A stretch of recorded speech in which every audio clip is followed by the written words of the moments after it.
ఆధార్‌ను ఉచితంగా అప్డేట్ చేసుకునేందుకు కేంద్రం ఇచ్చిన గడువు మరో 6 రోజుల్లో అంటే ఈ నెల 14తో ముగియనుంది. ఇప్పటికే తమ ఆధార్‌ను అప్డేట్ చేసుకుని వారు త్వరగా ఆ పనేదో పూర్తి చేయకుంటే తర్వాత డబ్బులు చెల్లించి అప్డేట్ చేసుకోవాల్సి ఉంటుంది. ఆఫ్‌లైన్‌లో అప్డేట్ చేసుకోవాలనుకునే వారు సమీపంలోని ఆధార్ సెంటర్‌కు వెళ్లి అవసరమైన డాక్యుమెంట్స్ ఇచ్చి అప్డేట్ చేసుకోవచ్చు. ఇందుకు వారు ₹50 వరకు వసూలు చేసే అవకాశం ఉంది. అదే ఆన్లైన్‌లో అయితే ఉచితంగా చేసుకోవచ్చు. అదెలాగో ఇప్పుడు చూద్దాం.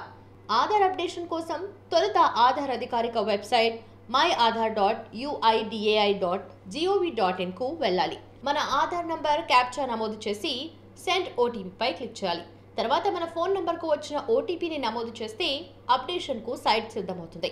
అప్డేట్ డెమోగ్రఫిక్స్ డేటా ఎంచుకొని మనం ఏమేం అప్డేట్ చేయాలనుకుంటున్నామో ఆ వివరాలు ఇవ్వాలి. ఆ తర్వాత ప్రొసీడ్ పై క్లిక్ చేయాల్సి ఉంటుంది. అయితే మనం అప్డేట్ చేసే సమాచారాన్ని ధృవీకరించే పత్రాలను అప్డేట్ చేయాల్సి ఉంటుంది. నమోదు చేసిన వివరాలు సరిగ్గా ఉన్నాయో లేదో మరోసారి చెక్ చేసుకుని ఆ తర్వాత చేంజ్ రిక్వెస్ట్ పై క్లిక్ చేస్తే సరే, ఫామ్ సబ్మిట్ అయిపోతుంది. మార్పులు ఎంతవరకు వచ్చాయో తెలుసుకునేందుకు అప్డేట్ చేసినప్పుడు వచ్చిన అప్డేట్ అభ్యర్థన సంఖ్య అంటే URNను ఎంటర్ చేయడం ద్వారా మన అప్లికేషన్ ఏ దశలో ఉందో తెలుసుకోవచ్చు.